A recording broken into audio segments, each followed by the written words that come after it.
Permisi, Bu. Iya, silakan masuk, Nak. Baik, Ibu.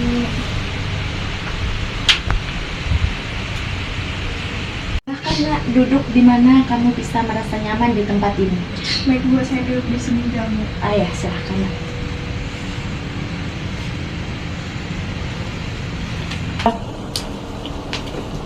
Jadi ini sepertinya baru pertama kali kita bertemu ya, Nak? Iya, betul, Bu. Kalau boleh tahu nama kamu siapa, Nak? Jadi nama saya Nila Karin, Bu. Nila. Jadi sekarang Nak Nila kelas berapa? Saya sudah kelas 7, Bu. Kelas 7. Iya, Bu. Jadi tadi kamu kesini sama siapa, Nak? Tadi saya kesini diantar sama orang tua, Bu.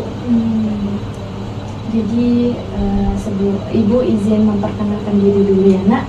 Jadi perkenalkan, nama Ibu Rositaria, dan di sini Ibu sebagai guru BK di sekolahan ini. Jadi ketika kamu mau berbagi cerita, terus punya masalah, kamu bisa datang ke Ibu. Kita bisa membicarakan hal itu untuk menemukan solusi dari masalah kamu. Baik, Ibu. Cuman saya masih ragu-ragu, Bu. Saya tuh takut kalau saya cerita nantinya orang luar tahu dengan apa permasalahan saya, Bu. Makanya saya tuh kayak ragu-ragu, Bu, masih ragu-ragu untuk bercerita dengan Ibu. Jadi Nak Nila jangan takut ya, karena Ibu punya 12 asas kerahasiaan, salah satunya itu adalah kerahasiaan. Jadi apapun yang Nak Nila sampaikan, terus apapun masalah Mbak Nila, saya yakin dan saya jamin masalah itu tidak akan diketahui oleh pihak manapun. Kecuali memang masalahnya Mbak Nila ini memang membutuhkan pihak yang lebih ahli dibandingkan saya, maka saya biasanya akan memberitahu pihak ketiga. Tapi saya akan tetap meminta izin kepada Mbak Nila terlebih dahulu. Baik, Bu, mungkin saya akan mencoba untuk bercerita dengan Ibu, dan mungkin saya akan sedikit terbuka dengan Ibu. Iya Mbak Nila. Sebelum kesini Mbak Nila sudah tahu kan apa yang harus dilakukan? Gitu, Bu. Saya sudah paham, Bu. Jadi saya ingin memberitahu kontrak konselingnya Mbak. Jadi ketika Mbak memasuki ruangan saya itu sudah termasuk ingin melakukan sesi konseling. Jadi sesi konseling ini sekitar 40 menit ya Mbak. Jadi kalau misalnya dalam waktu 40 menit Mbak Nila belum menemukan solusi dari permasalahan Mbak Nila, kita bisa melanjutkannya ke tahap berikutnya. Atau nanti kita akan membuat jadwal bersama-sama untuk bisa membahas masalah dari Mbak Nila ini. Jadi di sini diharapkan Mbak Nila bisa saling terbuka sama saya, bisa menceritakan semuanya sehingga masalah Mbak Nila ini punya solusi. Baik, Ibu, saya paham, Bu. Jadi silakan Mbak Nila ingin bercerita apa pada hari ini? Jadi, Bu, saya di sini merasa bahwa saya itu tidak punya teman, Bu. Saya merasa bahwa saya itu sendiri di sini, Bu. Jadi Mbak Nila merasa tidak punya teman ya di sekolah ini, Mbak. Apa yang membuat Mbak Nila bisa merasakan hal tersebut? Jadi, Bu, sebenarnya kan, Bu, saya ini baru pindah, Bu, dari SMP lain ke SMP sini, Bu. Jadi di sini nih saya merasa bahwa apa yang pernah saya alami, sebenarnya saya waktu SMP sebelumnya saya itu tidak nyaman, Bu, di situ karena saya tidak punya teman di situ. Jadi saya tidak nyaman di situ. Tapi terus saya ke SMP sini juga hal yang sama yang saya rasakan, Bu, bahwa saya di sini juga rasa saya tidak aman. Seperti saya tuh kayak ingin cepat-cepat pindah, Bu, rasanya. Maksudnya lebih ke saya tuh mau berhenti untuk sekolah, Bu. Gitu sih, Bu. Jadi di sekolahan ini Mbak Nila tidak merasa nyaman atau tenang, ya, Mbak? Iya Bu. Tadi Mbak Nila juga ada sempat bilang bahwa sekolahan ini sama dengan sekolahan pertama Mbak Nila, ya Iya Mbak? Bu, betul Bu. Jadi sebelumnya saya mau bertanya kepada Mbak Nila, menurut Mbak Nila apa yang membuat Mbak Nila itu tidak nyaman di sekolahan ini? Mungkin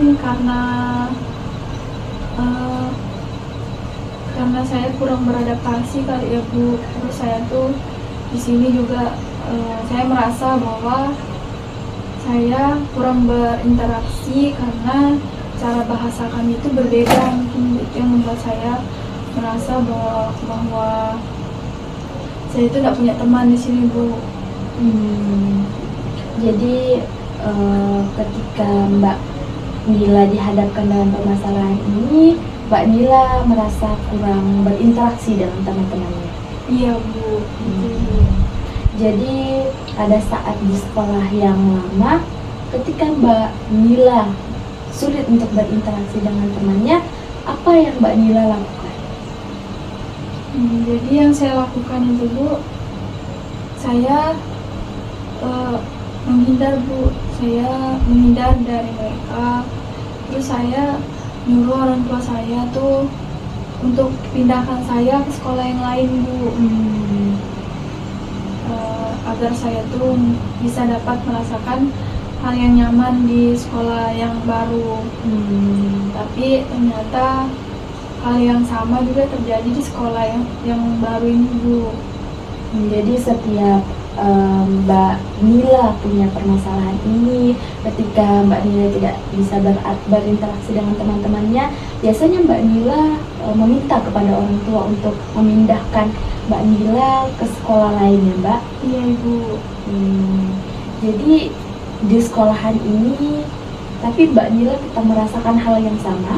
Iya Bu, merasakan hal yang sama. Tapi mungkin itu karena cara bahasa kami Bu, yang membuat mereka juga tidak ingin menegur kami, tidak ingin menegur saya Bu, seperti itu. Dia membuat mungkin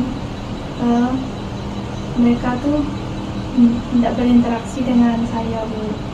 Jadi kamu merasa punya perbedaan dengan mereka sehingga kamu sulit untuk berinteraksi dengan mereka. Iya Bu, betul Bu. Tapi untuk teman-temannya, apakah mereka mau berinteraksi dengan Mbak Nila atau memang itu perasaan Mbak Nila saja? Mungkin itu perasaan saya sih Bu. Karena tapi kalau di sekolah itu di dalam kelas mereka juga jarang mengajak saya ngobrol, mengajak saya untuk kerja tugas. Terus jarang juga kalau ke kantin itu biasanya mereka juga tidak ngantar saya Ibu, maksudnya tidak nemani.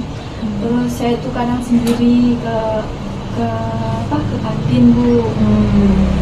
Jadi ketika Mbak Nila tidak bisa berinteraksi, apa yang Mbak Nila lakukan? Mungkin yang saya lakukan, saya mencoba untuk beradaptasi dengan mereka sih Bu. Mungkin saya akan mencoba untuk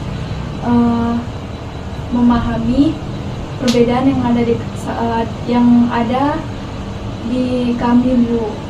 Nah, itu sebenarnya ide yang bagus loh Mbak. Apakah Mbak Nila pernah melakukan hal itu? Saya juga belum pernah sih Bu buat hal itu.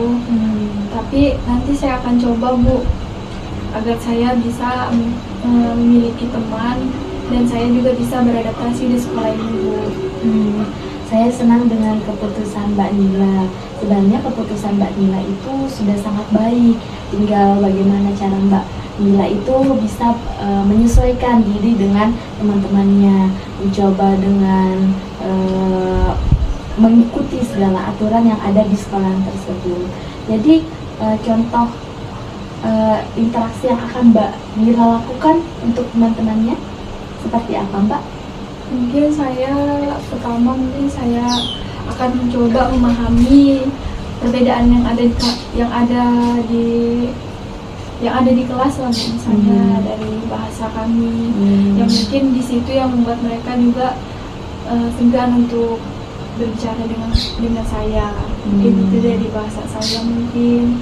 Nah, jadi di situ saya akan berusaha untuk beradaptasi dengan mereka dan juga akan mencoba untuk mengajak mereka berbicara duluan gitu. Jadi Mbak Nila di sini sudah mau mencoba berinteraksi dengan mereka. Iya, Bu. Jadi saya rasa Mbak Nila sudah mengetahui solusi dari permasalahan yang Mbak Nila rasakan dari awal masuk di sekolah pertama hingga di sekolah yang baru ini. Jadi sepertinya Mbak Nila ini sudah paham dan sudah mengerti masalah apa yang bisa membuat Mbak Nila itu tidak merasa nyaman. Jadi saya rasa konseling pada hari ini itu sudah selesai karena Mbak Nila sudah paham. Dan saya harap jika Mbak Nila mau terbuka dan mau menceritakan kembali masalahnya, Mbak Nila bisa datangi saya lagi. Baik, Ibu, tapi sebelumnya saya mengucapkan terima kasih dengan Ibu karena Ibu sudah mau mendengarkan cerita yang selama ini saya pendam, saya rasakan. Ibu sudah mau mendengarkan cerita saya.